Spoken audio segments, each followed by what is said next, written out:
Assalamualaikum warahmatullahi wabarakatuh. Hari ini kita akan membahas tentang manajemen keuangan atau pendapatan dalam keluarga. Sebagaimana kita tahu bahwa masalah utama biasanya dalam sebuah keluarga itu adalah masalah seputar keuangan. Jadi bisa karena kekurangan uang, kelebihan uang, atau karena bingung bagaimana mengatur uang bagi orang yang penghasilannya pas-pasan atau malah penghasilannya kurang, sedangkan kebutuhan selalu melebihi pemasukan. Sebagaimana kita tahu bahwa di masa pandemi ini untuk kasus perceraian ini meningkat pesat, lebih dari sebelum pandemi, dan sebagian besar diakibatkan oleh masalah ekonomi. Mengapa hal itu bisa terjadi? Karena pada masa pandemi ini, sebagaimana kita tahu bahwa banyak sekali kepala keluarga atau seorang suami yang dia itu kehilangan pekerjaannya karena ada PHK, atau banyak yang berwira swasta misalnya dia tidak bisa menghasilkan uang seperti dulu karena ada pembatasan untuk keluar rumah. Banyak kan yang terjadi sekarang itu toko-toko yang tutup, mall yang tutup, karena permasalahannya adalah mereka kekurangan pemasukan sehingga bangkrut. Dan ini bukan hanya perusahaan kecil gitu kan, perusahaan-perusahaan besar juga banyak terjadi hal tersebut. Ini juga sangat berdampak pada kehidupan kesejahteraan dalam sebuah keluarga, karena bagaimanapun karyawan atau pelaku dari usaha itu dia kan yang diberhentikan.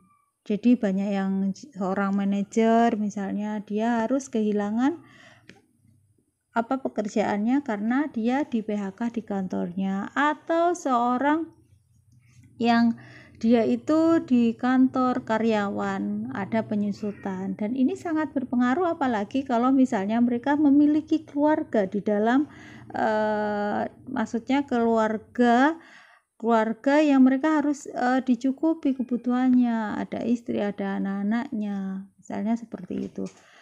Ini yang membuat kesejahteraan dalam keluarga itu sangat terganggu. Makanya diperlukan sebuah manajemen keuangan yang bagus dalam keluarga itu. Jadi muara dari semua itu, kata kuncinya adalah bagaimana mengatur keuangan keluarga atau pribadi dengan cerdas, cermat, dan sebaik-baiknya. Karena ketika ada sebuah permasalahan, yang tidak diduga-duga, ketika kita memiliki kemampuan manajemen keuangan yang bagus dalam keluarga yang sebelumnya sudah diatur, maka itu bukan hal yang berarti. Artinya akan ada solusi dari masalah keuangan karena kita sudah melakukan perencanaan dengan baik. Jadi masalah mengatur keuangan itu tidak memandang itu orang miskin, orang kaya, orang menengah gitu kan.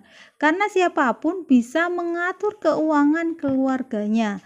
Jika telah bisa mengolah keuangan keluarganya, maka bisa dikatakan 50% mereka sudah sukses dan berhasil dalam hal finansialnya. Karena apa yang dilakukan dalam manajemen keuangan ini akan berdampak pada masa depan selanjutnya.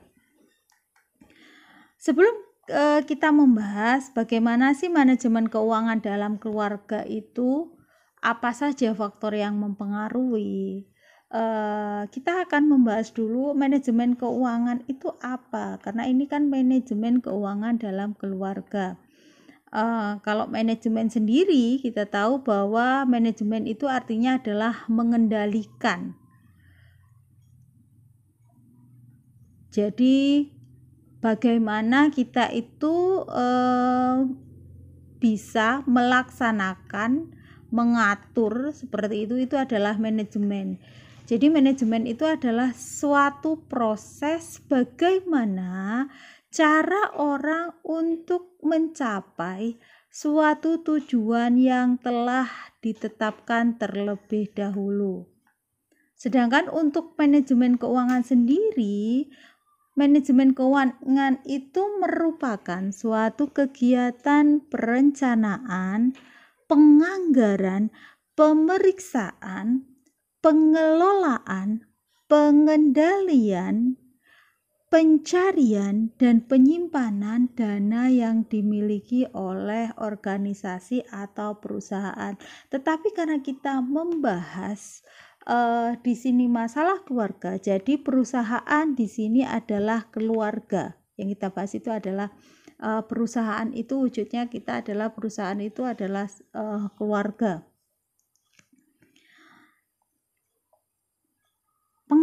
Perencanaan itu apa sebenarnya? Jadi perencanaan keuangan itu adalah bagaimana kita itu membuat rencana pemasukan dan pengeluaran serta kegiatan-kegiatan lainnya untuk periode tertentu. Ini adalah maksud dalam perencanaan ini. Kemudian penganggaran itu apa? Jadi penganggaran keuangan itu adalah tindak lanjut dari perencanaan keuangan dengan membuat detail pengeluaran dan pemasukan. Kemudian pengelolaan itu apa? Jadi pengelolaan itu adalah bagaimana cara kita menggunakan dana keluarga untuk memaksimalkan dana yang ada dengan berbagai cara.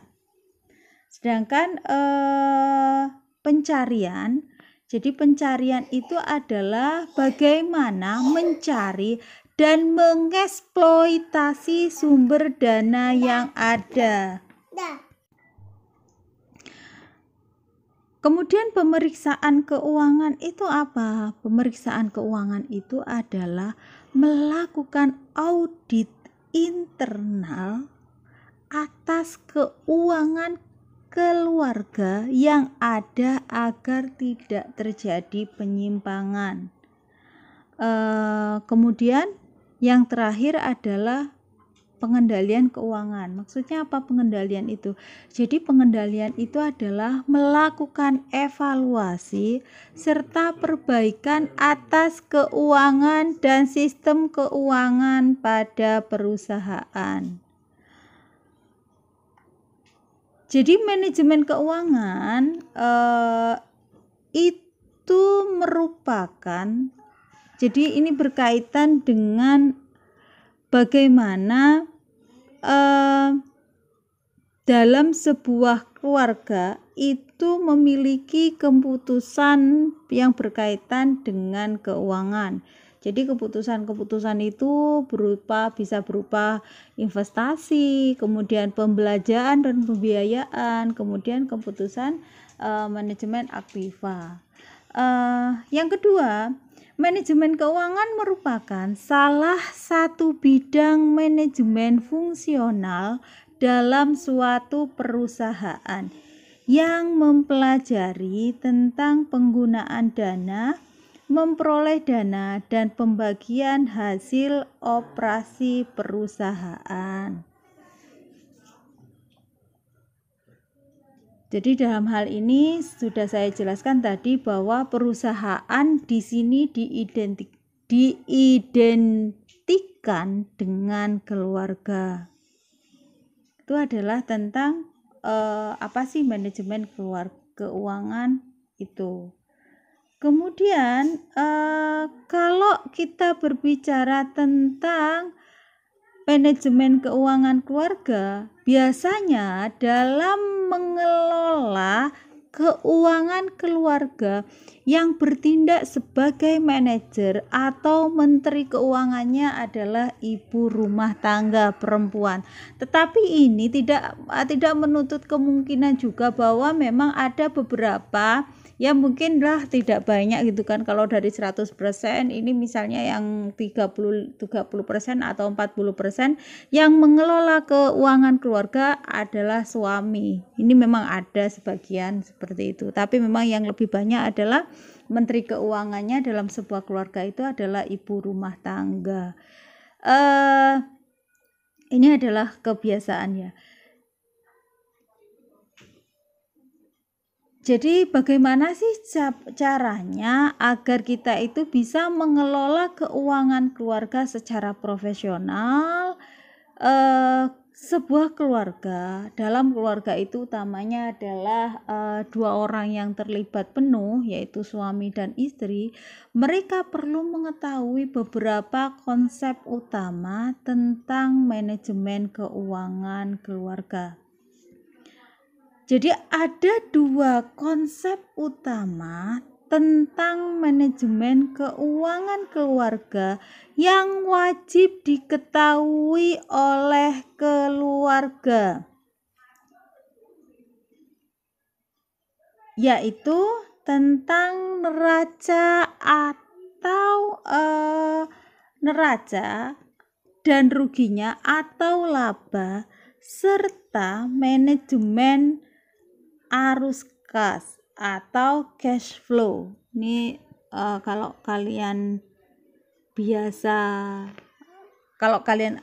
SMA-nya dulu ada di jurusan IPS, kalian pasti akan lebih mudah memahami diagram ini, gitu kan? Karena ini memang berkaitan bagaimana pengelolaan mengelola keuangan dengan baik. Ini adalah diambil dari sumbernya dari My Family Accounting itu ya. Jadi memang di sini dijelaskan bagaimana secara diagram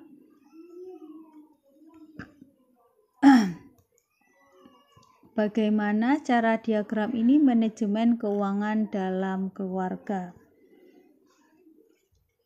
Cash flow atau arus kas adalah aliran uang yang mengalir mulai dari kita mendapatkan uang tersebut. Jadi, bagaimana kita menyimpannya, mengembangkannya, dan mengeluarkannya dengan secara teratur, bijak, dan disiplin. Penjelasan mengenai diagram Maslow yang ini ya akan kita bahas bagaimana sih maksudnya diagram cash flow yang ada di slide ini. Jadi yang pertama di sini itu ada pendapatan ya. Ini ya, ada pendapatan, kemudian ada pengeluaran di sini ya, ini ya di diagramnya. Kita bahas dari pendapatan dulu. Yang pertama adalah pendapatan. Pendapatan itu apa? Jadi pendapatan atau income itu adalah kegiatan yang bertujuan memasukkan uang atau harta. Biasanya pendapatan dapat diperoleh dari dua aktivitas, yaitu gaji dan investasi. Gaji sendiri diperoleh dari mana? Jadi gaji itu diperoleh dari status sebagai pegawai, karyawan, profesional atau konsultan. Jadi dalam sebuah keluarga, gaji ini bisa diperoleh oleh suami dan istri yang bekerja. Bagaimana Bu kalau misalnya saya bekerja di perusahaan saya sendiri? Lah Anda digaji kan meskipun di perusahaan sendiri, anggap Anda sebagai manajernya atau direktur utamanya. Anda kan mendapatkan uang dari pendapatan Anda melakukan transaksi, itu ya juga gaji seperti itu ya. Kemudian investasi, apa sih investasi? Jadi investasi itu diperoleh dari aktivitas kita dalam mengembangkan uang atau harta dalam berbagai cara. Jadi ada beberapa cara yang dapat dilakukan berinvestasi. Bisa melalui deposito, properti, saham, kemudian reksadana, kemudian hasil usaha, obligasi, dan lain-lain. Kalau sekarang memang investasi ini sedang marak, apalagi investasinya sekarang itu mudah sekali. Mudahnya bagaimana? Jadi melalui apa? Melalui jalur internet, jadi melalui jalur online. Wah, itu gampang sekali, tetapi harus hati-hati juga karena banyak juga kasus investasi akhirnya investasinya investasi bodong seperti itu ya. Untuk seluruh pendapatan ini biasanya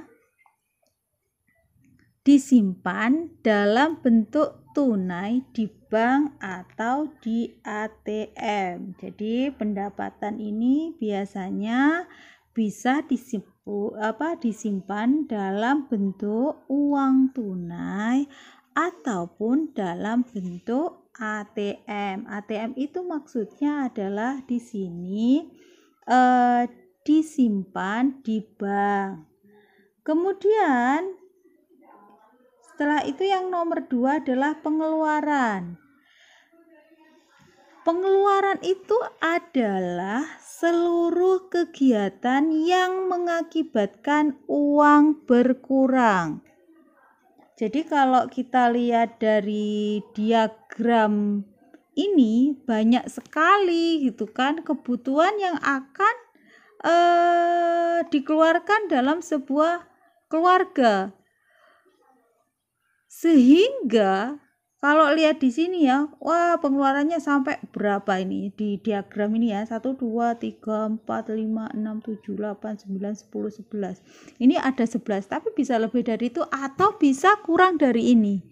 Tergantung bagaimana dalam di sebuah keluarga itu menerapkan kebijakan-kebijakannya kepala keluarganya, karena memang ada di sebuah keluarga yang tidak memperbolehkan ada cicilan hutang, asuransi. Ini jadi lebih memperamping pengeluaran. Dari banyaknya pengeluaran ini, bila tidak diatur dengan baik, maka bakal membuat keuangan keluarga menjadi kacau. Lah, kalau sudah seperti ini, apabila sudah kronis, ini bisa menuju kepada kebangkrutan. Ada enggak dalam sebuah kebangkrut keluarga? Ya ada, sampai enggak ada sama sekali hartanya. Jadi secara umum sebuah keluarga itu memiliki, kalau dari sini beberapa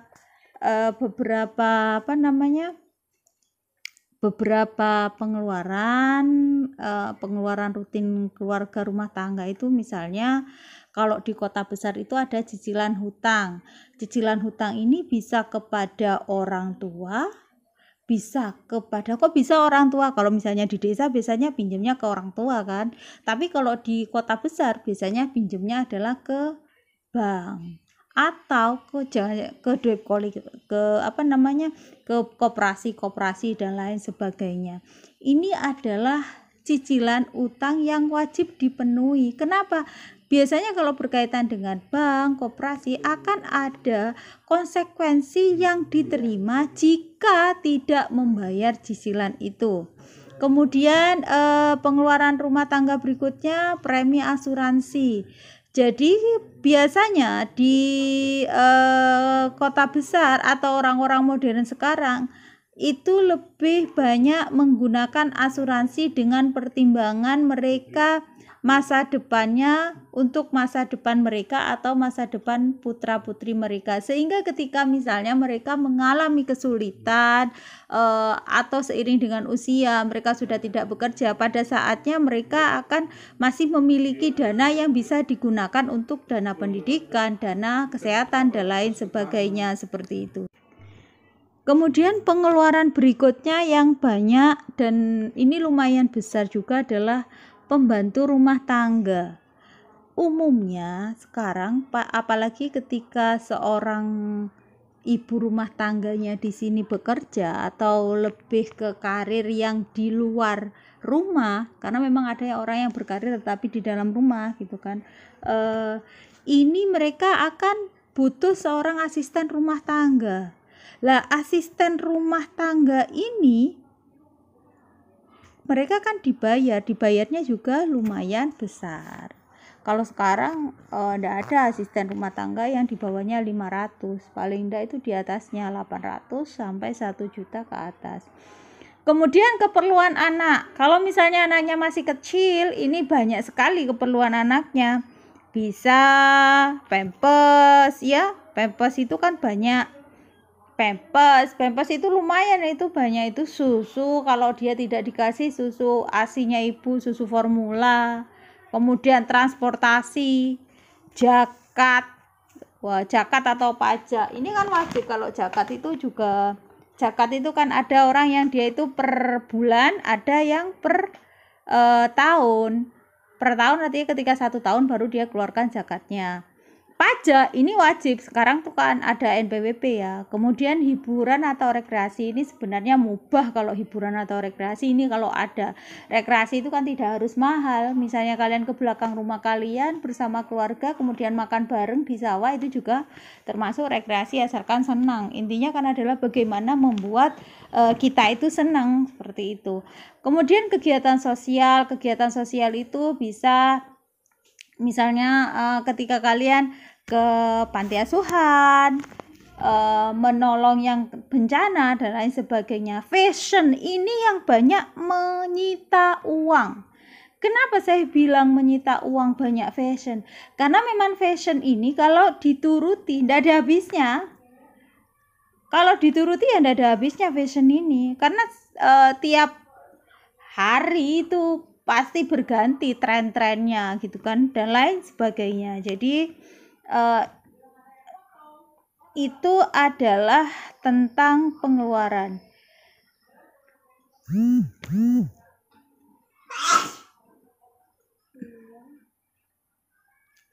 Jadi bila diperhatikan, kesalahan itu yang sering dilakukan oleh kebanyakan keluarga adalah hanya berkutat pada pendapatan yang berasal dari gaji yang terus-menerus dikuras untuk menutupi pengeluarannya. Jadi ya anunya satu aja, sumber pendapatannya gaji, sehingga misalnya gajinya 4 juta ya sudah dari 4 juta itu yang dikelola. Ketika anaknya sudah kuliah, misalnya kuliah di luar kota, belum keperluan yang lain di rumah, jadinya ya minus kalau seperti itu. Yang terjadi sekarang itu sangat sedikit dari keluarga kita memulai melakukan aktivitas investasi. Ini jarang kan ada keluarga yang mereka itu melakukan investasi yang yang menjadi sebagai sumber tambahan pendapatan keluarganya. Sebenarnya apabila kita rajin melakukan investasi, maka hasil dari investasi tersebut sebenarnya sudah dapat menutupi segala macam pengeluaran kita. Jadi bisa lebih besar dari gaji yang diterima oleh orang-orang yang ada dalam keluarga tersebut. Yang jadi masalah adalah bila keluarga masih bergantung sepenuhnya pada aliran pemasukan dari gaji setiap bulan. ini. Jadi memang sekarang itu sudah mulai berpikir, kalian kan ini kan belum berkeluarga ya. Jadi sekarang itu mulai berpikir kira-kira saya nanti akan berinvestasi apa. Itu mulai dari apa ya, hasil keahlian kalian itu kan bisa menjadi hasil usaha nanti pada akhirnya. Jadi kembangkan itu sehingga tidak ada masalah keuangan ketika kalian, ataupun meskipun ada masalah keuangan tidak terlalu besar ketika kalian sudah mulai membentuk sebuah keluarga baru dengan pasangan kalian. Kemudian yang ketiga adalah catatan atas laporan kekayaan dan laba rugi.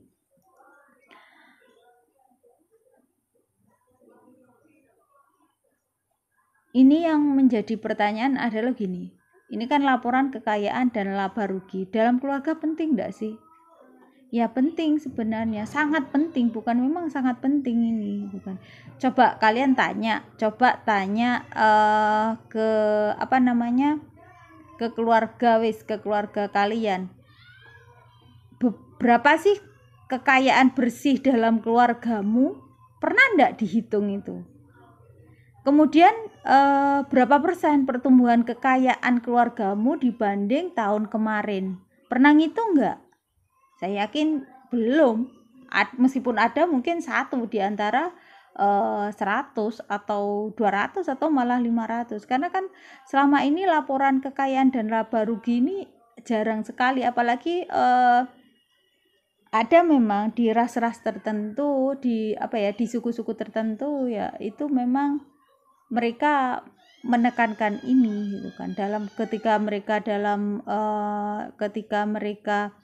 dalam kehidupannya sehari-hari bersama keluarganya, mereka melakukan ini, sehingga memang ras tersebut kalau kita lihat mereka secara ekonomi memang selangkah lebih maju daripada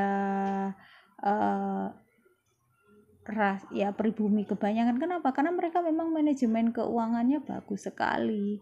Mereka tahu kan, kelihatannya loh itu kayaknya sih ya tokonya sepi gitu kan, kenapa mereka kok bisa beli ini, sedangkan kebanyakan ada yang punya banyak hal, banyak harta, tapi kok gak bisa beli ini. Lah itu kan dari manajemen keuangannya. Kalau misalnya kalian sudah belajar tentang ini ya, tentang manajemen tentang kesejahteraan keluarga. Jadi agar bisa menerapkan manajemen keuangan dalam keluarga ini dengan baik, maka memang tadi itu utamanya dalam laporan kekayaan dan laba rugi ini dilakukan. Berapa sih laba pendapatan Anda bulan ini itu berapa? Kira-kira ada laba enggak? Pendapatan sekarang ada sisa enggak?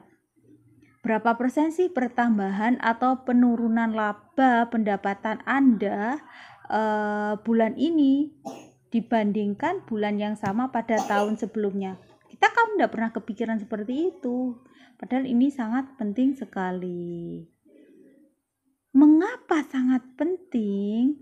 Karena kalau misalnya kita memiliki kalau kita memiliki laporan itu dalam keluarga, maka kita tahu gitu kan, dalam utamanya di situ itu kepala keluarga itu tahu posisi finansial keuangan keluarga itu bagaimana, sehingga dengan dia tahu posisi finansial keuangan keluarganya, maka mereka bisa mengambil keputusan-keputusan yang terkait dengan keuangan itu dengan baik.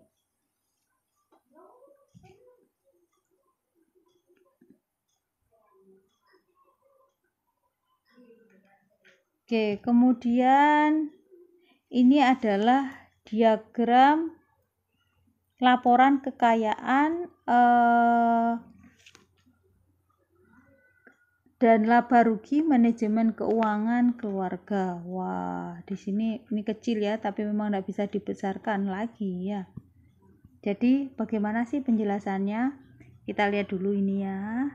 Ini di sini ada harta, kemudian ada kewajiban, ya. Kemudian di sini bagaimana juga ada pendapatan, pengeluaran, dan berakhir dengan membuat laporan neraca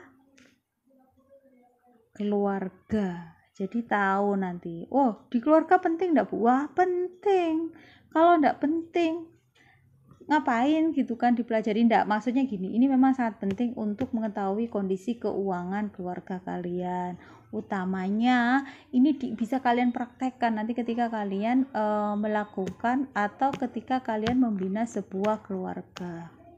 Kalau misalnya Anda menemukan konseli yang memang dia itu permasalahannya dalam masalah manajemen keuangan keluarga ini, ya Anda jelaskan tadi diagram ini ya, diagram cash flow ini, kemudian dengan rinci sehingga mereka nanti bisa tahu, oh yang saya harus lakukan apa, saya harus tahu pendapatan saya, pengeluaran saya, kemudian catatan atas laporan kekayaan dan laba rugi saya, sehingga dengan begitu itu kalian berikan pemahaman itu kepada konseli kalian, sehingga nanti mereka bisa tahu actionnya nanti kalau saya memiliki kesulitan di situ apa, mereka tahu itu ya. Kemudian kembali lagi ya, jadi setelah ini ya, jadi di sini ya, ini adalah diagram laporan kekayaan, laba dan rugi, manajemen keuangan keluarga. Ini adalah contohnya ya. Catatan atas laporan kekayaan itu adalah sebuah laporan yang menyajikan posisi atau kondisi daftar harta dan utang keluarga pada periode tertentu. Tujuan akhir dari laporan ini adalah untuk mengetahui seberapa besar kekayaan keluarga. Apabila dihitung seluruh jumlah harta, setelah ditotal jumlahnya ini dinamakan kekayaan kotor. Bila kekayaan kotor tersebut dikurangi seluruh jumlah utang, maka dapat diketahui berapa jumlah kekayaan bersih keluarga saat ini. Jadi laporan laba rugi ini berhubungan erat dengan besarnya pemasukan dikurangi pengeluaran.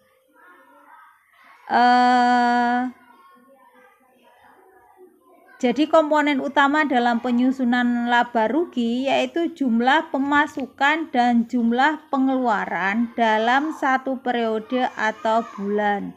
Kemudian dikurangi jumlah pendapatan dengan pengeluaran. Lah, apabila jumlah pendapatan melebihi jumlah pengeluaran, berarti pada periode atau bulan tersebut keluarga mendapatkan laba. Tetapi apabila jumlah pengeluaran lebih besar dari jumlah pemasukan, berarti keluarga mengalami kerugian. Lah, kalau sudah begitu diapain?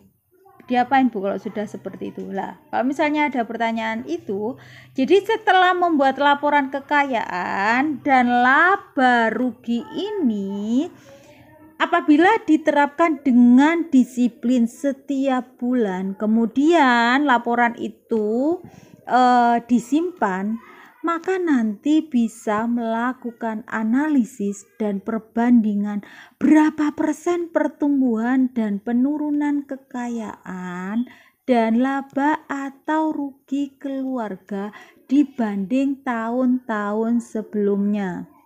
Sehingga di sini manajer keuangan, siapa yang menteri keuangannya di sini, manajer keuangannya siapa?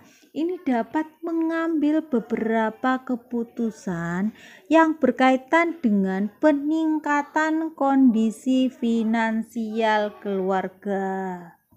Oke, kemudian yang terakhir adalah ini tambahan kiat sukses dalam mengatur keuangan keluarga. Jadi bagaimana sih cara mengatur keuangan keluarga? Ini menurut pendapatnya Ahmad Ghazali ya. Jadi yang pertama yang bisa dilakukan adalah setiap kali menerima gaji, maka langkah awal yang terpenting yang harus dilakukan pertama kali adalah dengan membayar cicilan hutang terlebih dahulu. Jadi dalam keuangan itu ya nak, ada namanya masa lalu, masa sekarang, dan masa depan. Masa lalu ini berkaitan dengan kewajiban-kewajiban yang harus dipenuhi kalian. Hutang itu adalah kewajiban terpenting yang wajib dipenuhi kepada pihak lain. Jadi pihak lain itu bisa dari bank, bisa dari institusi finansial, bisa juga dari siapa yo? Dari orang lain. Cicilan hutang itu kan bisa juga dari orang lain, bukan institusi misalnya, itu kan bisa. Kemudian pengaruhnya adalah kedisiplinan membayar cicilan ini merupakan cerminan rapor nama baik keluarga. Kalau kalian tahu sekarang aplikasi pinjaman online, sekarang itu kan banyak orang menggunakan pinjaman online hanya berbekal KTP. Tahukah kalian jadi banyak kasus yang terjadi ketika mereka tidak membayar, akhirnya yang dihubungi oleh pihak institusi finansial itu koperasinya atau banknya itu biasanya adalah teman terdekatnya. Banyak kasus orang merasa terganggu karena ditelepon oleh bank-bank yang mereka memperingatkan tentang hutang orang lain kepada mereka. Kenapa bisa mereka terlibat? Ya karena nomor kontaknya itu diberikan kepada pihak bank atau institusi finansial tersebut, seperti itu. Jadi memang ini sangat-sangat penting. Bagaimana cara menjaga nama baik sebagai seorang debitur? Karena ini sangat bermanfaat di masa yang akan datang. Yang kedua, kenapa bisa bermanfaat pada yang akan datang? Jadi kalau misalnya kalian hutang di bank kemudian tidak melunasi seperti itu, maka nama kalian akan dicatat di Bank Indonesia seperti itu. Dan akan menjadi catatan merah, sehingga kalian ketika melakukan butuh lagi mau pinjam lagi tidak bisa. Tuh. Kemudian tips yang kedua adalah membayar cicilan hutang. Ya, setelah membayar cicilan hutang maksudnya adalah yang dilakukan adalah berzakat atau memberikan sumbangan keagamaan sebagai salah satu bukti rasa syukur kita kepada Tuhan. Jadi bukan hanya Islam saja sebenarnya, di non-muslim pun biasanya membayar sumbangan keagamaan itu mereka lebih besar. Bukannya ketika ada amal kemudian yang dicari uang receh, uang 500, uang 1000. Seharusnya kan sebaliknya, uang paling besar itu yang diberikan, malah tidak cari yang 2000-an. Itu yang banyak terjadi seperti itu ya. Kenapa sumbangan keagamaan, zakat itu wajib? Karena Tuhanlah yang memberikan karunia rezeki kepada kita semua, sehingga kita bisa melakukan aktivitas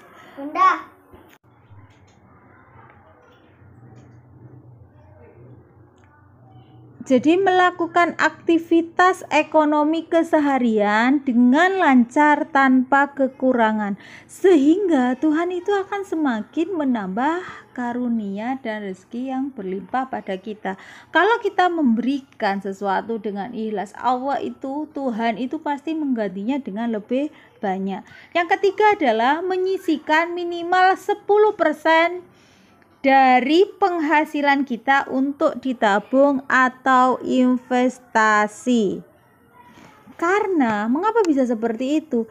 Karena salah satu kebiasaan buruk kita adalah menunggu kalau ada sisa uang di akhir bulan baru kita mau menabung. Padahal kenyataannya kalau seperti itu selalu tidak ada yang tersisa. Karena sudah dibelikan banyak hal.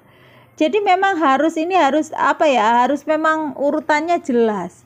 Kenapa seperti itu? Karena penting ketika kalian misalnya yang ketiga ini dijadikan yang keempat, ya sudah habis, enggak ada investasi 10%, minimal 10% itu enggak ada.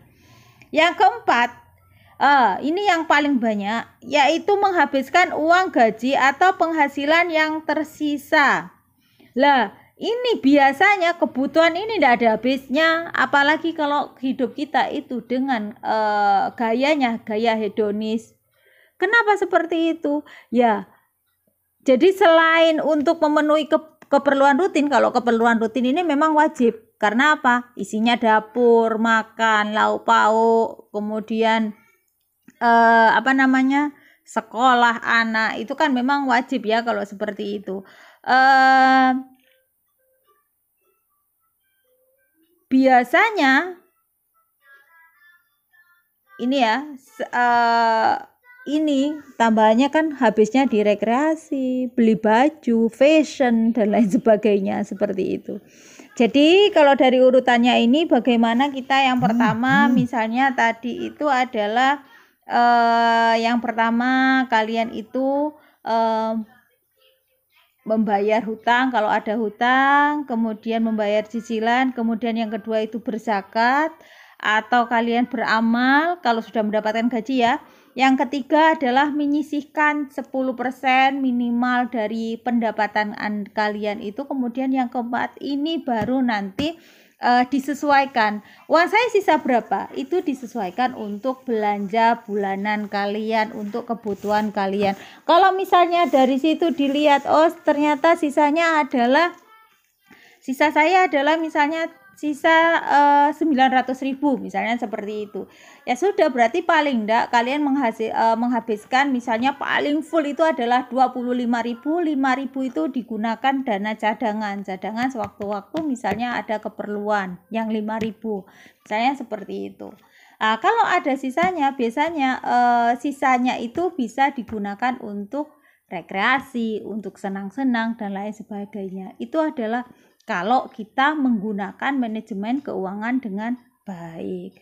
Tetapi yang terjadi biasanya terbalik. Yang terbalik kenapa? Ada yang keempat didulukan. Jadi menghabiskan uang dulu, dibelanjakan dulu baru bayar hutang. Akhirnya dikejar-kejar debt collector seperti itu ya. Ingat bahwa dalam rumah tangga itu gaya dan polanya itu tidak sama dalam hal pengaturan dan sistem pengeluaran keuangan. Antara keluarga satu dengan keluarga lainnya pasti berbeda. Tetapi setidaknya dengan perencanaan ini akan semakin mudah menata manajemen keuangan rumah tangga. Dan ini akan bermanfaat untuk masa sekarang dan masa yang akan datang. Oke, itu saja tentang manajemen keuangan dalam keluarga. Ingat ya, sebelum saya akhiri, bahwa kesinambungan kehidupan keluarga menuju keharmonisan menjadi suatu keniscayaan bagi terwujudnya keluarga sakinah. Jadi di antara faktor penting yang menjadi penunjang adalah pemahaman keluarga terhadap manajemen keuangan yang tepat. Karena ketika tidak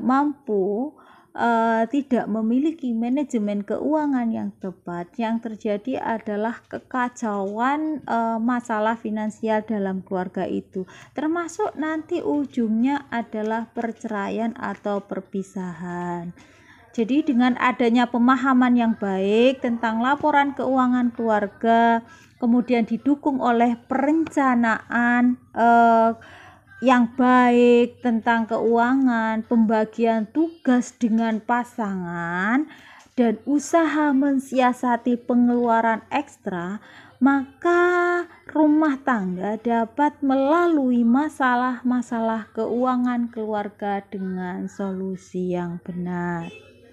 Jadi yang paling terpenting adalah keterbukaan, kemudian juga menjalani kehidupan keluarga dengan tanggung jawab bersama, sehingga kehidupan efektif sehari-hari bisa terlaksana. Saya akhiri, sekian dari saya. Wassalamualaikum warahmatullahi wabarakatuh.